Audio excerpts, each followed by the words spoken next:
যে সমস্ত পরীক্ষাগুলো নোটিফিকেশন এতদিন ধরে আটকে আছে, সেই সমস্ত নোটিফিকেশন খুব শীঘ্রই আসতে চলেছে। আপার প্রাইমারি টেট শীঘ্রই আসতে চলেছে, প্রাইমারি টেটের নোটিফিকেশন খুব শীঘ্রই আসতে চলেছে, এবং পিএসসি অ্যাসিস্ট্যান্ট মাস্টার্স মিস্ট্রেসের যে পরীক্ষা তোমরা দেওয়ার জন্য অপেক্ষা করে আছো, সেই বিজ্ঞপ্তিও আসতে চলেছে। কেন বলছি? একটা দৃষ্টান্ত দেখো, আজকের এই ভিডিওতে আলোচনা করব। এবং কেন বিজ্ঞপ্তিগুলো আসতে চলেছে তাড়াতাড়ি, সেটা অবশ্যই একটা বাস্তবিক দিক যে আদালত এখন নিজে ইনভলভড এই সমস্ত পরীক্ষাগুলো নিয়ে বা এই নিয়োগ প্রক্রিয়া নিয়ে। আদালতে মামলা দায়ের হয়ে যায় এবং আদালত সেখান থেকে সিদ্ধান্ত নেয়, নির্দেশ দিচ্ছে ক্রমাগত। ফলত যেমন এসএসসির ক্ষেত্রে আমরা দেখেছিলাম তাড়াতাড়ি যা কিছু প্রসেস সেগুলো সমাপ্ত করতে হবে, তাই হয়েছে যথারীতি। 11-12 সব সমাপ্ত হয়ে গেল, 9-10টা বাকি আছে, সেটা এবার ইন্টারভিউ হয়েই তারপর ব্যাস সমাপ্ত, সেখানে জয়নিং লেটার দিয়ে দেওয়া হবে। সেটা শুধু আর কিছুদিনের অপেক্ষায়। এবং একদম শেষ মুহূর্তে দাঁড়িয়ে 9-10-এর যারা ইন্টারভিউয়ের প্রস্তুতি নিচ্ছেন বা নিচ্ছ তাদের জন্য বলছি, একদম শেষ মুহূর্তে দাঁড়িয়ে বৈঠক ইনস্টিটিউশনের লাস্ট একটা ফাইনাল সেশন চলছে ইন্টারভিউয়ের, মক ইন্টারভিউয়ের। যদি মনে হয় তোমার যে প্রস্তুতিতে কোনো খামতি আছে, কারণ একেবারে মার্চের শেষের থেকেই শুরু হয়ে যেতে পারে 9-10-এর অ্যাডমিশন, 9-10-এর ইন্টারভিউ, ঠিক আছে? তাহলে ফাইনাল যে মক ইন্টারভিউ সেশন, তোমার যদি মনে হয় একটা সেশন তুমি করবে এবং সেটাই ফাইনাল, অবশ্যই নিজের সিট বুক করে নাও এবং তোমার যাতে ইন্টারভিউয়ের প্রস্তুতিটা সব থেকে ভালো হয় সেই ব্যবস্থা করো। বেশ, এরপর আমি যে কথাটা বলছিলাম যে কেন সমস্ত কিছুর বিজ্ঞপ্তি আসতে চলেছে। দেখো, তোমরা আপার প্রাইমারি টেটের তো প্রস্তুতি নিচ্ছ, এবং যারা আমাদের ইনস্টিটিউশনের ছাত্রছাত্রী তাদের জন্য তো অবশ্যই বলছি, এবং আমরা তাদেরকে আগে থেকেই বলেছি তোমাদের ক্লাস চলছে এবং এখনো অ্যাডমিশন চলছে আপার প্রাইমারি টেটের, পাশাপাশি প্রাইমারি টেটেরও সিট বুকিং চলছে। ওকে, ফলে কেন কথাটা বলছি, আপার প্রাইমারি টেট নিয়ে বারে বারে তোমরা প্রশ্ন করো যে কবে আসবে নোটিফিকেশন। আমি দেখেছি অন্যান্য ভিডিওর কমেন্টেও তোমরা এই প্রশ্নটা করো যে আপার প্রাইমারি টেটের নোটিফিকেশন কবে আসবে, আমরা তো প্রস্তুতি নিচ্ছি। একটা নিউজ, এই নিউজটার উপর ভিত্তি করে যদি সাইকোলজিক্যালি একটু আলোচনা করি বা গভীরভাবে একটু আলোচনা করি, তাহলে একদম সোজা কথা বুঝতে পারা যায় যে মার্চের শেষ অথবা এপ্রিলের প্রথম 100% নোটিফিকেশন আসতে চলেছে তোমাদের। এবং একটা কথা মাথায় ঢুকিয়ে রেখে দাও, সেটা হচ্ছে নোটিফিকেশন চলে আসার পর সময় বেশি দিন দেওয়া হবে না। এটা কিন্তু একদম সত্য বাস্তব কথা। 2 মাস, ম্যাক্সিমাম 2.5 মাস টাইম পেতে পারো, বা 3 মাস, তার বেশি পাবেই না, কোনোভাবেই পাবে না। ফলে এত কম দিনে নিজের প্রস্তুতি সম্পূর্ণরূপে সঠিকভাবে করা সত্যই মুশকিল, সিলেবাস কমপ্লিট করাও মুশকিল। সে যত সহজ পরীক্ষাই হোক না, সিলেবাসই হোক না কেন, সম্ভব নয়। কারণ যারা আগে থেকে প্রিপারেশন নিচ্ছে তাদের সাথে তুমি পেরে উঠবে না। যারা এখনো ভাবছো, আজকেই তোমরা অনেকে আছো গ্রুপ সি এর পরীক্ষা দিয়ে এসেছো, এসে প্রশ্ন দেখে তো মাথায় হাত, যদি আগে থেকে আরেকটু পড়তাম তাহলে আমি 100% 60-60 পেয়ে যেতাম।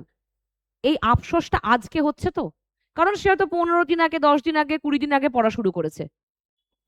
যত সহজই প্রশ্ন হোক, সে 60-60 পাবে না, এটা একদম বাস্তব কথা। ফলে যারা আগে থেকে প্রিপারেশন নিচ্ছে আপার প্রাইমারি টেটের ক্ষেত্রেও, তাদের সঙ্গে তোমরা যারা এখনো নাওনি প্রিপারেশন, বসে আছো হাঁ করে কবে নোটিফিকেশন দেবে তারপর নেব, তারা আবার এই ভুলটাই করবে। কারণ আপার প্রাইমারির প্রশ্নও অপেক্ষাকৃত সহজই হবে, কারণ যেটা যেমন স্ট্যান্ডার্ড সেই অনুপাতেই প্রশ্ন হয়।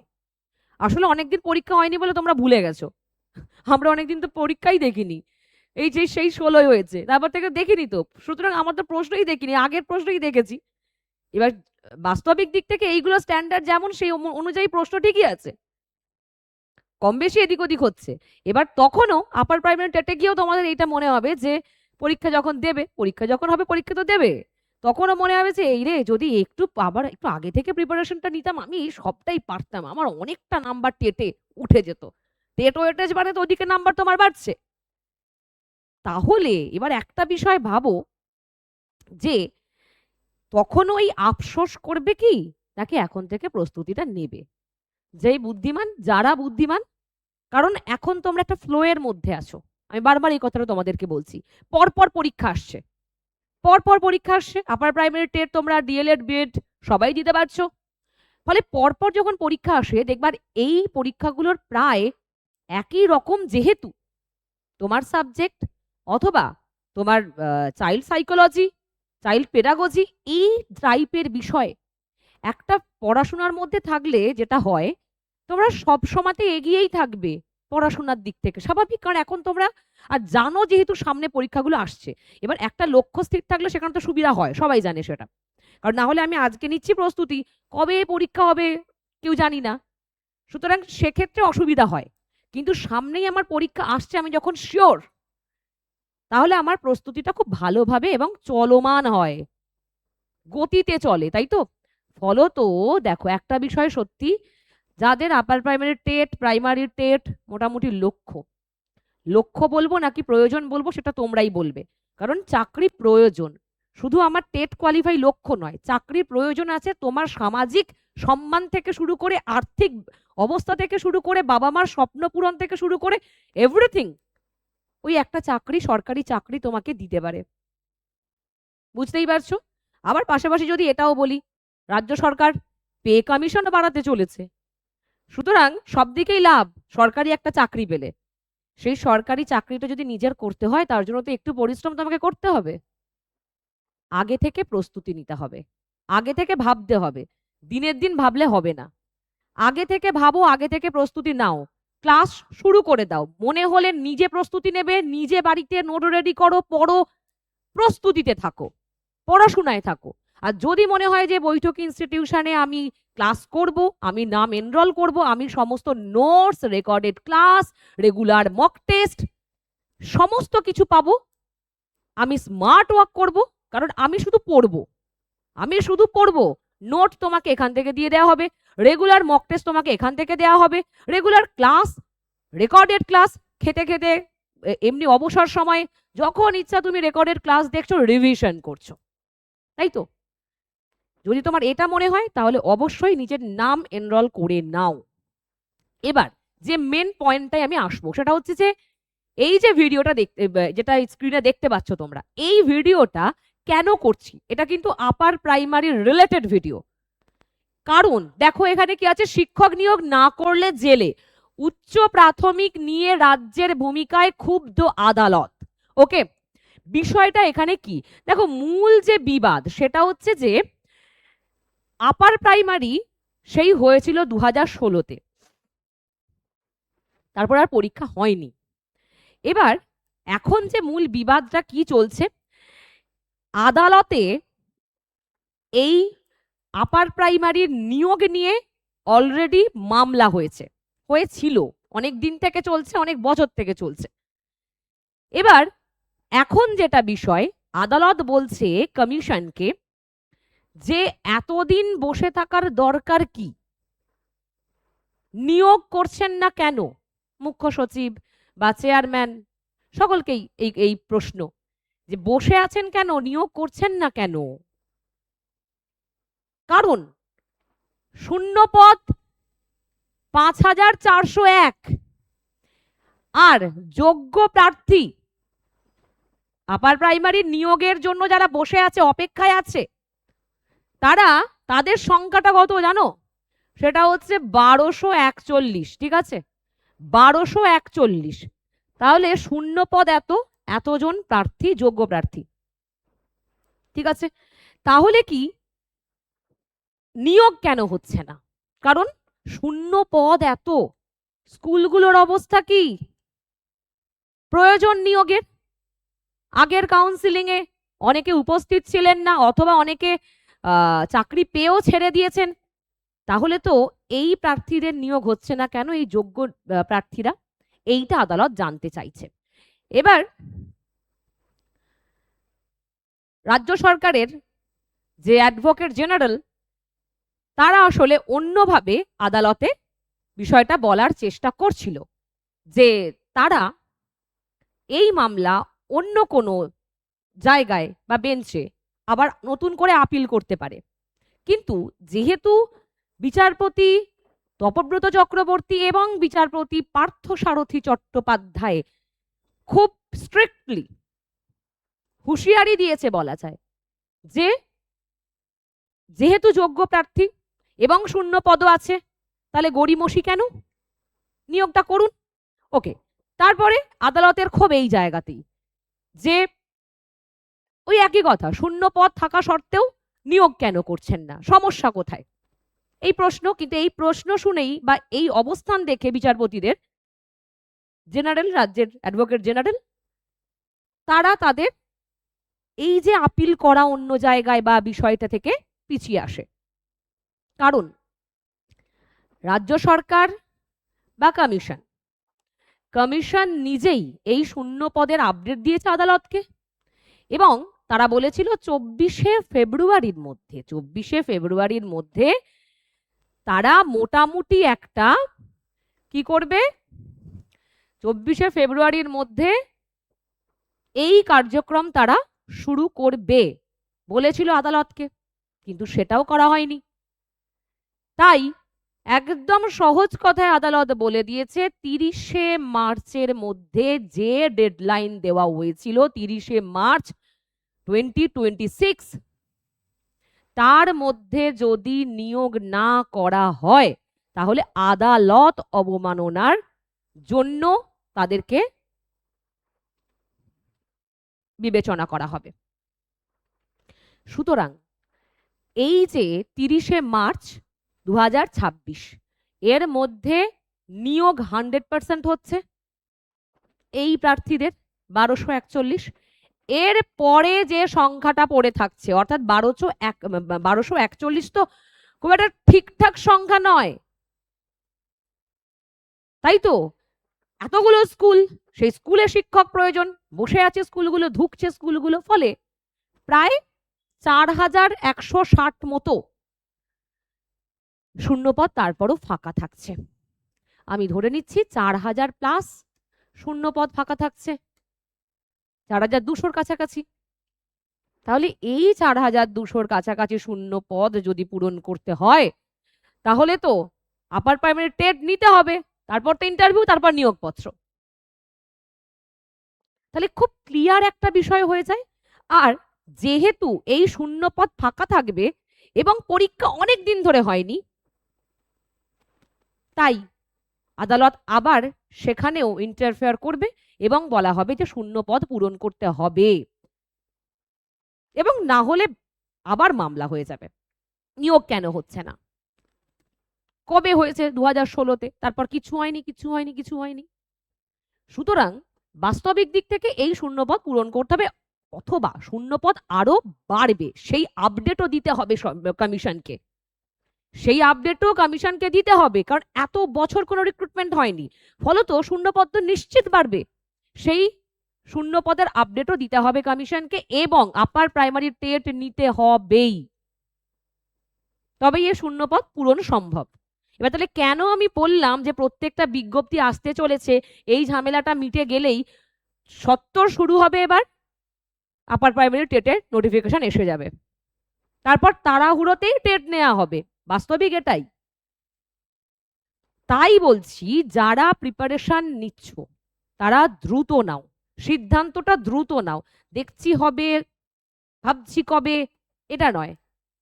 সিরিয়াসলি যদি মনে হয় আমি একটা সরকারি চাকরি করতে চাই, আমি শিক্ষকতাই করতে চাই, আমি সব থেকে সম্মানের যে পেশা শিক্ষক হব, তার জন্য আগে থেকে সিদ্ধান্ত নিতে হবে, আগে থেকে ভাবতে হবে, আগে থেকেই পরিশ্রম করতে হবে, ঠিক আছে?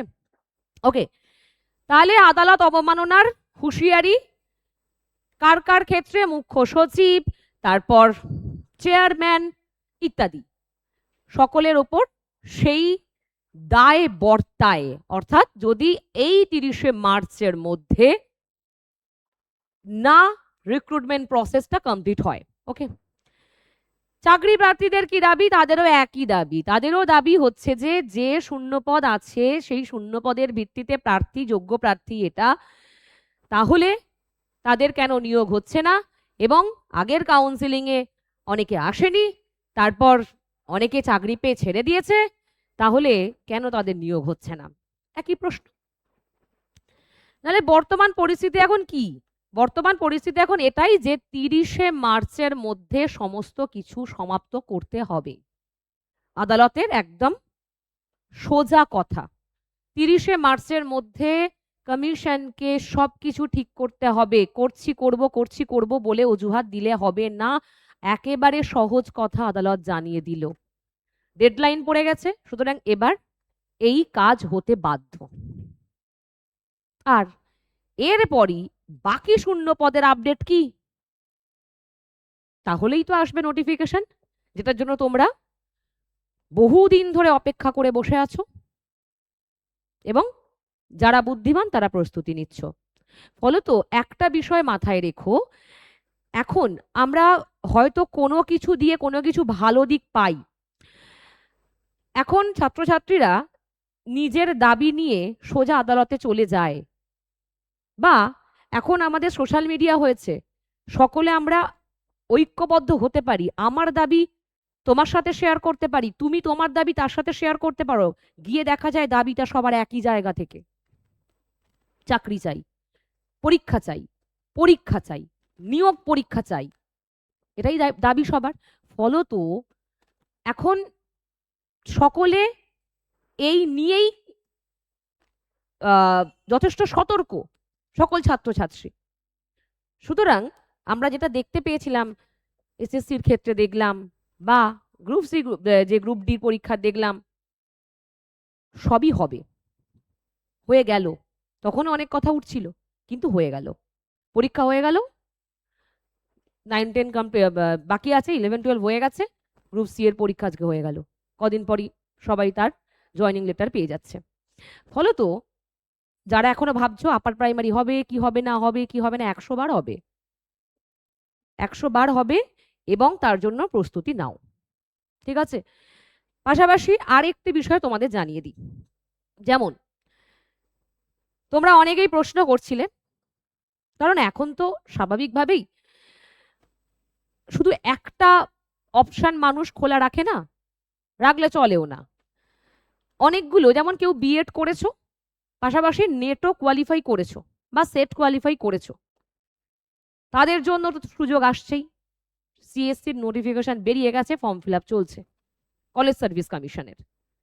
এবং তোমরা অনেকে আমাকে জিজ্ঞেস করেছো, এবং বেশ কিছু জন তো ইনস্টিটিউশনে এসে জিজ্ঞেস করেছো যে আমি আগে অনেকদিন আগে নেট সেট কোয়ালিফাই করেছি, আমি বেশ কিছুবার সিএসসি দিয়েছি, কিন্তু আমি ইন্টারভিউটা কোয়ালিফাই করতে পারিনি, কারণ কোনোভাবে বুঝতে পারি না যে ইন্টারভিউতে কোন জায়গা থেকে প্রশ্ন আসে। তো সেই কারণে আমরা বা আমি ক্লিয়ার করে উঠতে পারিনি। আমাকে একটু গাইড করবেন? কারণ তোমরা প্রত্যেকে জানো যে এসএসসির ইন্টারভিউ, মক ইন্টারভিউ বৈঠকি ইনস্টিটিউশনে চলছিল এবং এখনো চলছে 9-10-এর। সুতরাং যদি এরকম কেউ থেকে থাকো, যার মনে হচ্ছে আমি অনেকবার দিয়েছি কিন্তু আমি বুঝতে পারছি না যে কিভাবে ইন্টারভিউ পড়তে হয়, ইন্টারভিউর জন্য ডেমোটা কিভাবে রেডি করতে হয়, তো তাদের জন্য আমি বলবো